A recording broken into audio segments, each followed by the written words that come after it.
is in the public domain,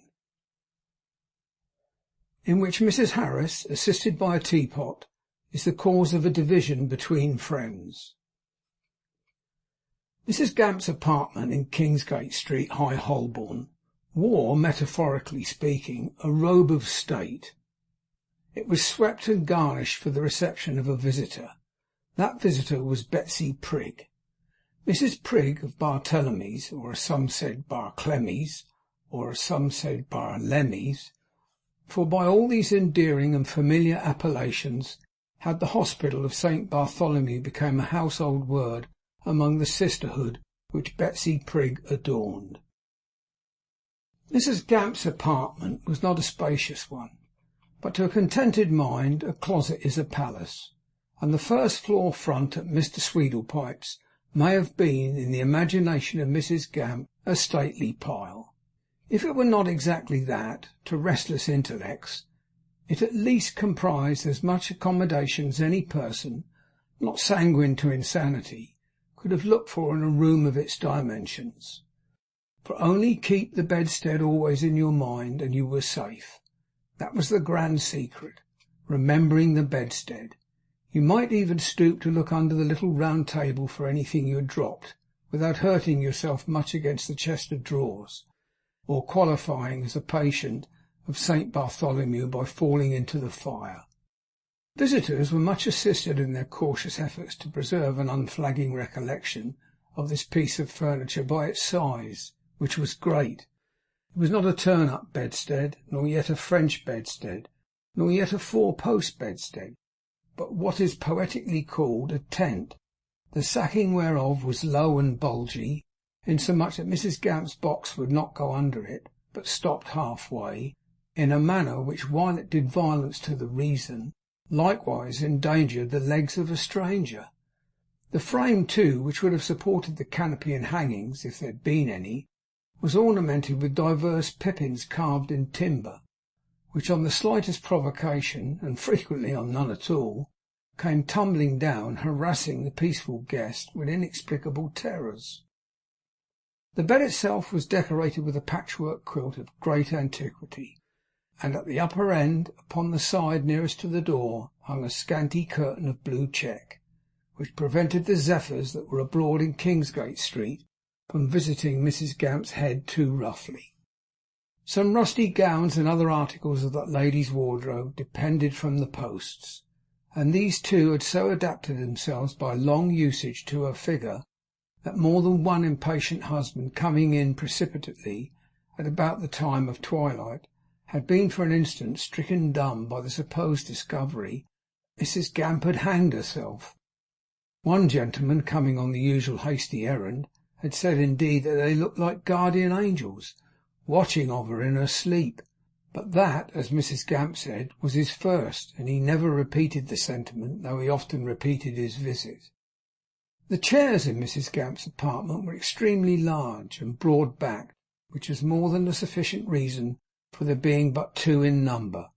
They were both elbow chairs of ancient mahogany, and were chiefly valuable for the slippery nature of their seats, which had originally been horsehair, but were now covered with a shiny substance of bluish tint, from which the visitor began to slide away with a dismayed countenance immediately after sitting down.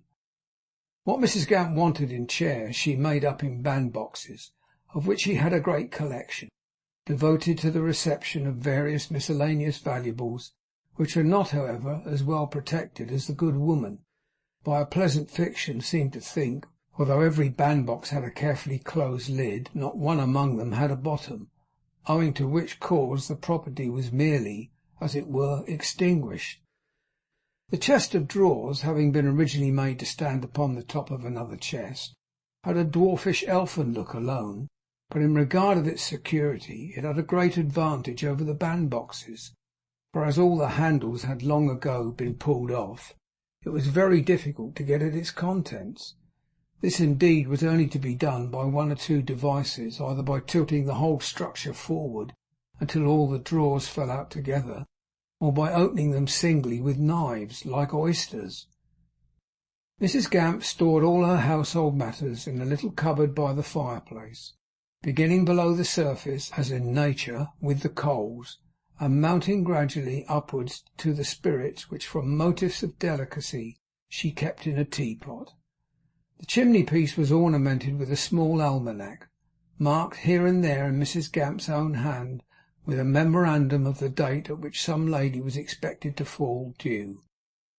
It was also embellished with 3 profiles, one in colours of Mrs. Gamp herself in early life, one in bronze of a lady in feathers, supposed to be Mrs. Harris, as when she appeared when dressed for a ball, and one in black of Mr. Gamp deceased. The last was full length, in order that the likeness might be rendered more obvious and forcible by the introduction of the wooden leg.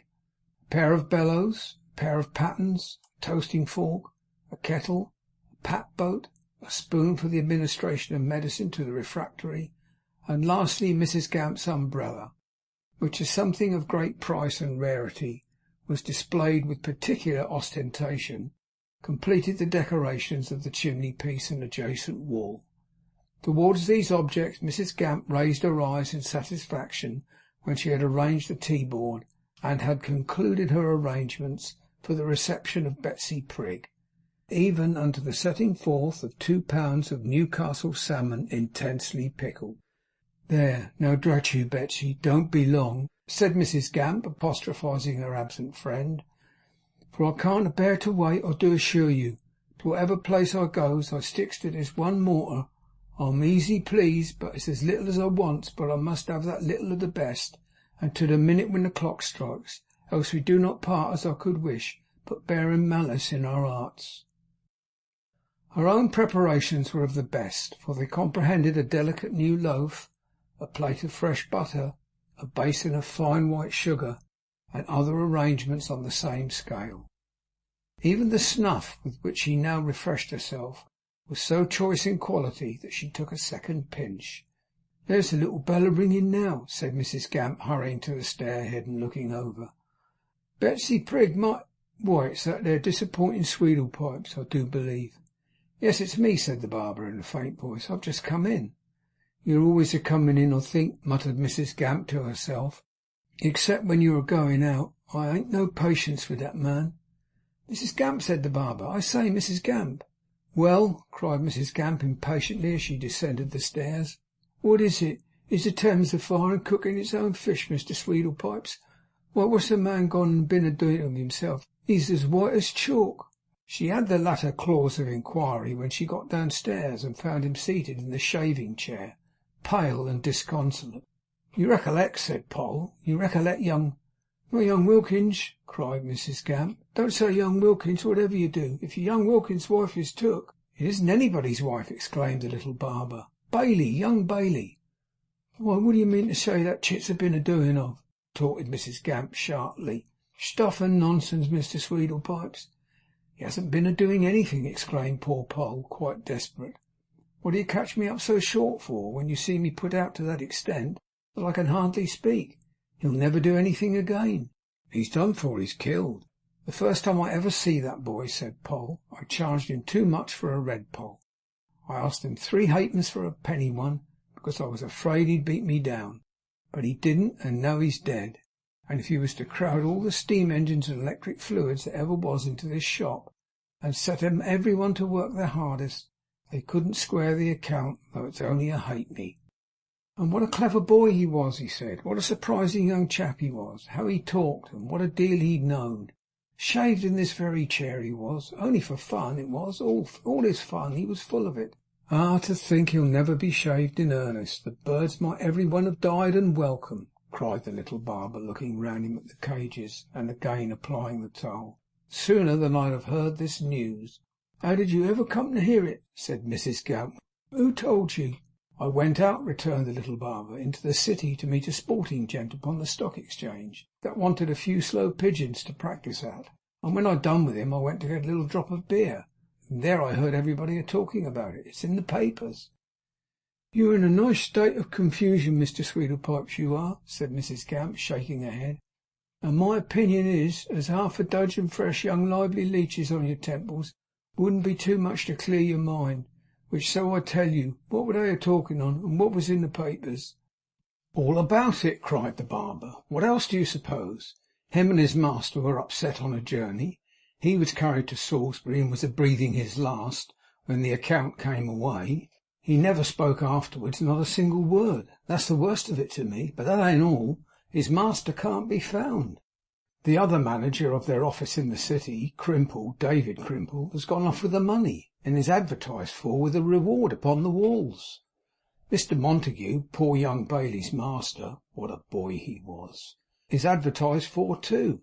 Some say he's slipped off to join his friend abroad. Some say he mayn't have got away yet, and they are looking for him high and low. Their office is a smash, a swindle altogether. But what's a life assurance office to a life? And what a life young Bailey was!' 'He was born into a whale,' said Mrs Gamp with a philosophical coolness, 'and he lived in a whale, and he must take the consequences of such a situation. Don't you hear nothing of Mr Chuzzlewit in all this?'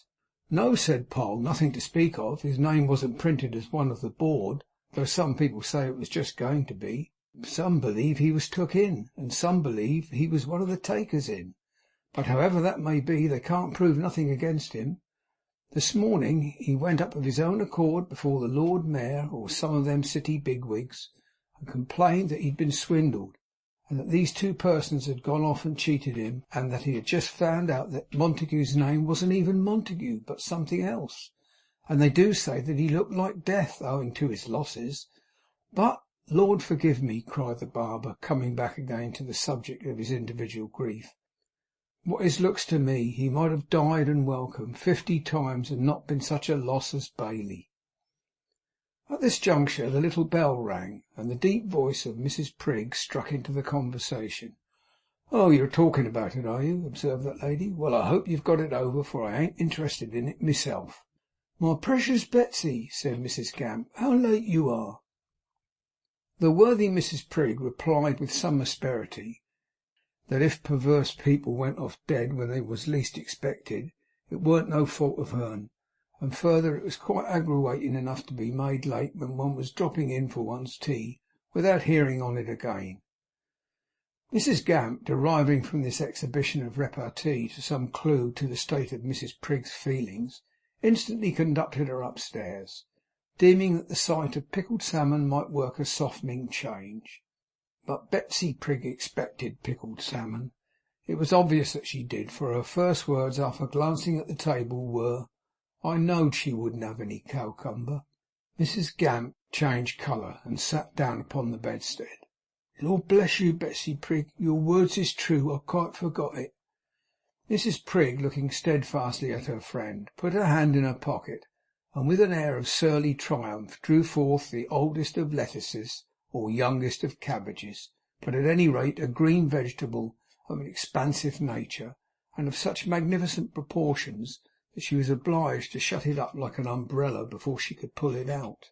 She also produced a handful of mustard and cress, a trifle of the herb called dandelion, 3 bunches of radishes, an onion rather larger than the average turnip, 3 substantial slices of beetroot, and a short prong or antler of celery. The whole of this garden stuff having been publicly exhibited but a short time before as a twopenny salad, and purchased by Mrs Prig on the condition that the vendor could get it all into her pocket, which had been happily accomplished in High Holborn to the breathless interest of a hackney coach stand. And she laid so little stress on this surprising forethought that she did not even smile, but returning her pocket into its accustomed sphere, merely recommended that these productions of nature should be sliced up for immediate consumption in plenty of vinegar. 'And don't go a dropping none of your snuff in it,' said Mrs Prig. 'In gruel, barley water, apple tea, mutton broth, and that, it don't signify. It stimulates the patient, but I don't relish it myself.' 'Why, Betsy Prig,' cried Mrs Gamp, 'how can you talk so?' 'Why, ain't your patients, whatever their diseases is, always a sneezing their wery heads off along of your snuff?' said Mrs Prig. 'And what if they are?' said Mrs Gamp. 'Nothing if they are,' said Mrs Prig. 'But don't deny it, Sarah.' 'Who denies yez of it?' Mrs Gamp inquired. Mrs Prig returned no answer. 'Who denies yez of it, Betsy?' Mrs Gamp inquired again. Then Mrs Gamp, by reversing the question, imparted a deeper and more awful character of solemnity to the same. Betsy, who denies yez of it?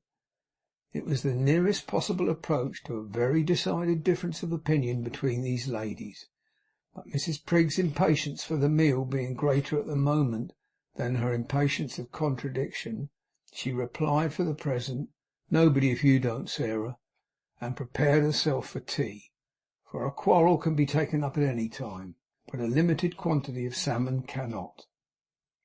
Her toilet was simple. She had merely to chuck her bonnet and shawl upon the bed, give her hair 2 pulls, one on the right side, one upon the left, as if she were ringing a couple of bells, and all was done. The tea was already made. Mrs Gamp was not long over the salad, and they were soon at the height of their repast. The temper of both parties was improved for the time being by the enjoyment of the table. When the meal came to a termination, which was pretty long in doing, and Mrs Gamp, having cleared away, produced the teapot from the top shelf, simultaneously with a couple of wine glasses, they were quite amiable. "Betsy," said Mrs Gamp, filling her own glass and passing the teapot, "I will now propose your toast. My frequent partner, Betsy Prigg," which, altering the name to Sarah Gamp, "I drink," said Mrs Prigg, "with love and tenderness." From this moment symptoms of inflammation began to lurk in the nose of each lady, and perhaps, notwithstanding all appearances to the contrary, in the temper also. "Now, Sarah," said Mrs Prigg, "joining business with pleasure, what is this case which you wants me?" Mrs Gamp betraying in her face some intention of returning an evasive answer, Betsy added, "Is it Mrs Harris?" "No, Betsy Prigg, it ain't," was Mrs Gamp's reply. "Well," said Mrs Prigg, with a short laugh, "I'm glad of that, at any rate." "Why should you be glad of that, Betsy?" Mrs Gamp retorted warmly. "She is unbeknown to you, except by hearsay. Why should you be glad?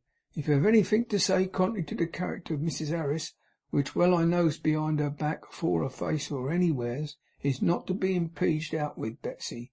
I know that sweetest and best of women," said Mrs Gamp, shaking her head and shedding tears, "ever since afore her first, which Mrs Harris, who was dreadful timid, went and stopped his ears in an empty dog kennel, and never took his hands away, or come out once till he was showed the baby.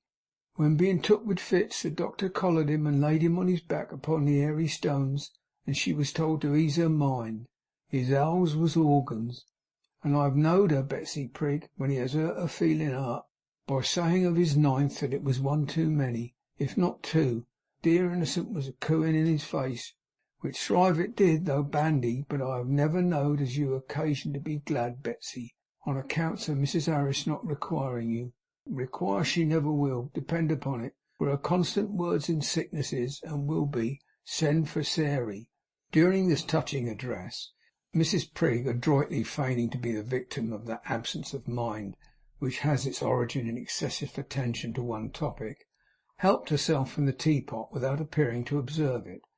Mrs Gamp observed it, however, and came to a premature close in consequence. "Well, it ain't her, it seems," said Mrs Prigg coldly. "Who is it then?" "You have heard me mention, Betsy," Mrs Gamp replied, after glancing in an expressive and marked manner at the teapot, "the person as I took care of on the time as you and me was pardners off and on, in that there fever at the Bull." "Old Snuffy," Mrs Prigg observed.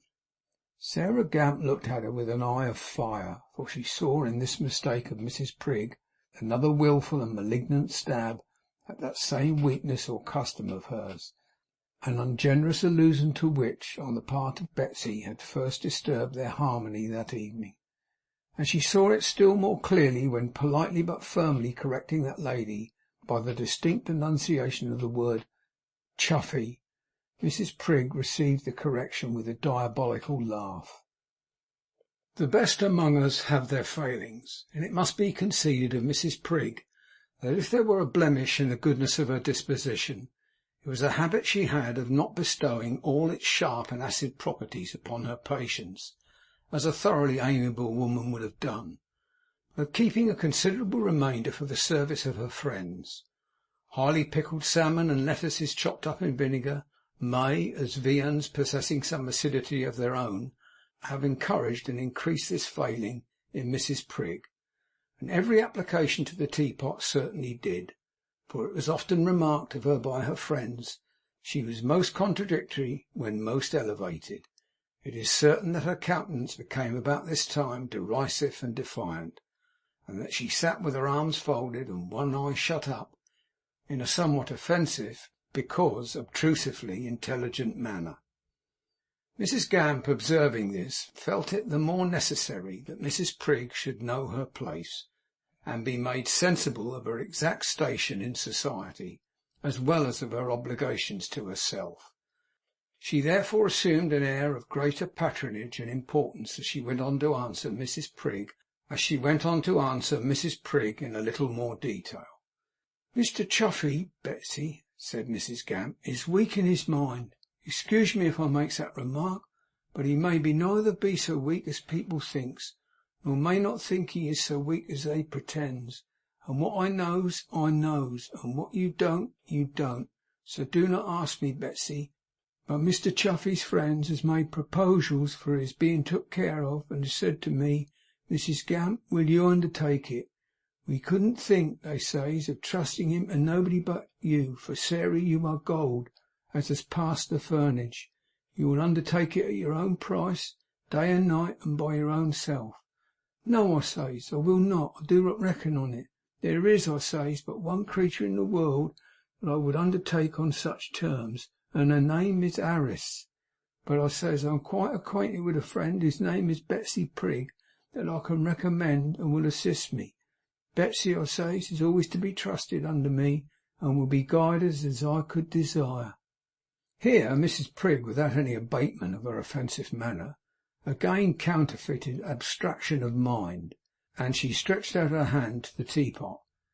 It was more than Mrs. Gamp could bear. She stopped the hand of Mrs. Prig with her own, and said with great feeling, "No, Betsy, drink fair, whatever you do." Mrs. Prig, thus baffled, threw herself back in her chair, and closing the same eye more emphatically, and folding her arms tighter, suffered her head to roll slowly from side to side, while she surveyed her friend with a contemptuous smile. Mrs. Gamp resumed, "Mrs. Harris, Betsy." "Bother Mrs. Harris," said Betsy Prig. Mrs. Gamp looked at her with amazement, incredulity, and indignation, when Mrs. Prig, shutting her eyes still closer, and folding her arms still tighter, uttered these memorable and tremendous words, "I don't believe there is no such person." After the utterance of which expression, she leaned forward and snapped her fingers, once, twice, thrice, each time nearer to the face of Mrs. Gamp, and then rose to put on her bonnet, as one who felt there was now a gulf between them which nothing could ever bridge across. The shock of this blow was so violent and sudden that Mrs. Gamp sat staring at nothing with uplifted eyes, and her mouth open as if she were gasping for breath, until Betsy Prig had put on her bonnet and her shawl, and was gathering the latter about her throat. Then Mrs. Gamp rose, morally and physically rose, and denounced her. "What!" said Mrs. Gamp. "You beige creature! I have known Mrs. Harris 35 year, to be told at last there ain't no sich person living. Have I stood her friend in all her troubles, great and small, for you to come at last to such an end as this, with her own sweet picture hanging out afore you all the time? Shame your brazen words! But you mayn't well believe there's no such creature, for she wouldn't demean herself to look at you, and often she has said, when I've made mention of your name, which to my sinful sorrow I have done, 'What, Sairey Gamp, debase yourself to her? Go along with you!'" "I'm a going, ma'am, ain't I?" said Mrs. Prig, stopping as she said it. "You had better, ma'am," said Mrs. Gamp. "Do you know who you're talking to, ma'am?" inquired her visitor. "Apparently," said Mrs. Gamp, surveying her with a scorn from head to foot, "to Betsy Prig. Apparently so. I know her. No one better. Go along with you." "And you was going to take me under you?" cried Mrs. Prig, surveying Mrs. Gamp from head to foot in her turn. "You was you? Oh, how kind! Why, deuce take your imperence," said Mrs. Prig, with a rapid change from banter to ferocity. "What do you mean?" "Get along with you," said Mrs. Gamp. "I blush for you." "You'd better blush a little for yourself while you are about it," said Mrs. Prig. You and your Chuffies. What, the poor old creature isn't mad enough, isn't he? Ha! He'd very soon be mad enough if you had anything to do with him,' said Mrs Gamp. 'And that's what I was wanted for, is it?' cried Mrs Prig, triumphantly. 'Yes, but you'll find yourself deceived. I won't go near him. We shall see how you get on without me. I won't have nothing to do with him.' 'You never spoke a truer word than that,' said Mrs Gamp. 'Get along with you.' She was prevented from witnessing the actual retirement of Mrs Prig from the room, notwithstanding the great desire she had expressed to behold it, by that lady in her angry withdrawal coming into contact with the bedstead, and bringing down the previously mentioned pippins, 3 or 4 of which came rattling on the head of Mrs Gamp so smartly that when she recovered from this wooden shower bath, Mrs Prig was gone. She had the satisfaction, however, of hearing the deep voice of Betsey proclaiming her injuries and her determination to have nothing to do with Mr Chuffey, down the stairs and along the passage, and even out in Kingsgate Street. Likewise of seeing in her own apartment, in the place of Mrs Prig, Mr Sweedlepipe and 2 gentlemen. 'Why, bless my life!' exclaimed the little barber. 'What's amiss? The noise of you ladies have been making, Mrs Gamp. Why, these 2 gentlemen have been standing on the stairs outside the door nearly all the time, trying to make you hear, while you were pelting away hammer and tongs. It'll be the death of the little bullfinch in the shop that draws his own water. In his fright he's been straining himself all to bits, drawing more water than he could drink in a 12-month. He must have thought it was a fire.' Mrs Gamp had in the meanwhile sunk into her chair, from whence, turning up her overflowing eyes and clasping her hands, she delivered the following lamentation. 'Oh, Mr Sweedlepipes, which Mr Westlock also, if my eyes do not deceive, and a friend not having the pleasure of being known, what I have took from Betsey Prig this blessed night, no mortal creature knows. If she had abused me being in liquor, which I thought or smelt when she came in, but I could not so believe, not being used myself.'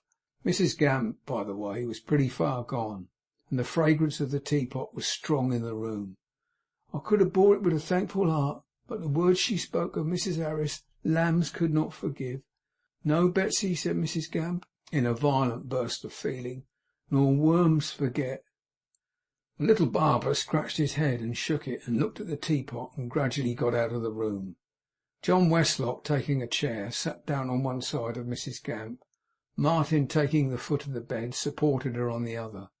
'You wonder what we'll want, I dare say,' observed John. 'I'll tell you presently, when you have recovered. It's not pressing for a few minutes or so. How do you find yourself? Better?' Mrs Gamp shed more tears, and shook her head, and feebly pronounced Mrs Harris' name. 'Have a little—' John was at his loss what to call it. 'Tea?' suggested Martin. 'It ain't tea,' said Mrs Gamp.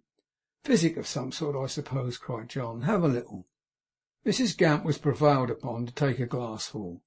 'On condition,' she passionately observed, 'as Betsey never has another stroke of work from me.' 'Certainly not,' said John. 'She shall never help nurse me.'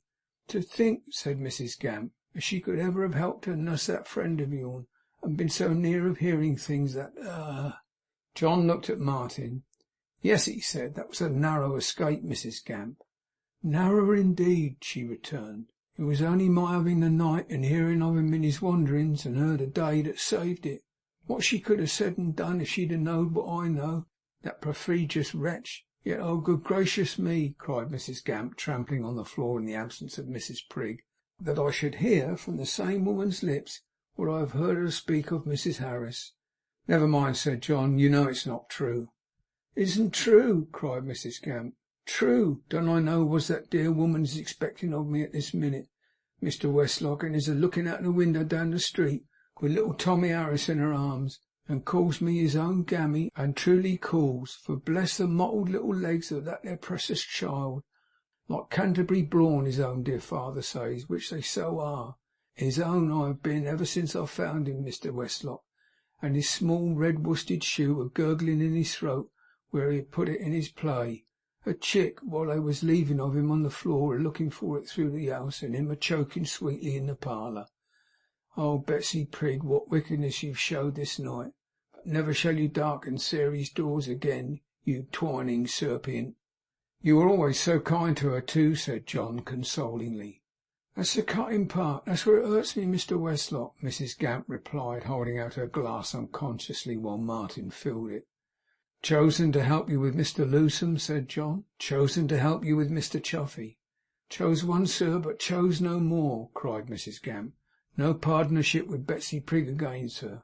'No, no,' said John, 'that would never do.' 'I don't know as it ever would have done, sir,' Mrs. Gamp replied with a solemnity peculiar to a certain stage of intoxication. 'Now that the marks,' by which Mrs. Gamp is supposed to have meant mask, 'is off that creature's face, I do not think it would ever have done. There are regions and families for keeping things a secret, Mr. Westlock, and having only them about you as knows you can repose in. Who could repose in Betsy Prig after her words of Mrs. Harris sitting in that chair afore my eyes?' Mrs. Gamp, quite true, said John. Quite. I hope you have time to find another assistant, Mrs. Gamp. Between her indignation and the teapot, her powers of comprehending what was said to her began to fail. She looked at John with tearful eyes, and murmuring the well-remembered name which Mrs. Prig had challenged, as if it were a talisman against all earthly sorrows, seemed to wander in her mind. 'I hope,' repeated John, 'that you have time to find another assistant.' 'Which short it is, indeed!' cried Mrs. Gamp, turning up her languid eyes, and clasping Mr. Westlock's wrist with a matronly affection. 'Tomorrow evening, sir, I waits upon his friends. Mr. Chuzzlewit appointed it from 9 till 10. 'From 9 till 10, said John, with a significant glance at Martin. 'And then Mr. Chuffey retires into safe keeping, does he?' 'He needs to be kept safe, sir. He needs to be kept safe, I do assure you,' Mrs. Gamp replied with a mysterious air. 'Other people besides me has had a happy deliverance from Betsy Prig. I little knowed that woman. She'd have let it out.' 'Let him out, you mean,' said John. 'Do I?' retorted Mrs. Gamp. 'Oh!' The severely ironical character of this reply was strengthened by a very slow nod, and a still slower drawing down of the corners of Mrs. Gamp's mouth. She added, with extreme stateliness of manner, after indulging in a short doze, 'But I'm a keeping of you, gentlemen, and time is precious.' Mingling with that delusion of the teapot which inspired her with a belief that they wanted her to go somewhere immediately, a shrewd avoidance of any further reference to the topics into which she had lately strayed, Mrs. Gamp rose, and putting away the teapot in its accustomed place, and locking the cupboard with much gravity, proceeded to attire herself for a professional visit. This preparation was easily made. It required nothing more than the snuffy black bonnet, the snuffy black shawl, the pattens, and the indispensable umbrella, without which neither a lying in nor a laying out could by any possibility be attempted. When Mrs. Gamp had invested herself with these appendages, she returned to her chair, and sitting down again, declared herself quite ready. 'It's a happiness to know as one can benefit the poor sweet creature,' she observed. 'I'm sure it isn't all as can that tortures Betsy Prig inflicts is frightful.' Closing her eyes as she made this remark, in the acuteness of her commiseration for Betsy's patience, she forgot to open them again until she dropped a pattern. Her nap was also broken at intervals, like the fabled slumbers of Friar Bacon, by the dropping of the other pattern and of the umbrella. But when she had got rid of those encumbrances, her sleep was peaceful. The two young men looked at each other, ludicrously enough, and Martin, stifling his disposition to laugh, whispered in John Westlock's ear, 'What shall we do now?' 'Stay here,' he replied. Mrs. Gamp was heard to murmur, 'Mrs. Harris,' in her sleep. 'Rely upon it,' whispered John, looking cautiously towards her, 'that you shall question this old clerk, though as you go as Mrs. Harris herself. We know quite enough to carry her our own way now. At all events, thanks to this quarrel, which confirms the old saying that when rogues fall out, honest people get what they want. Let Jonas Chuzzlewit look to himself, and let her sleep as long as she likes. We shall gain our end in good time.' End of chapter 49.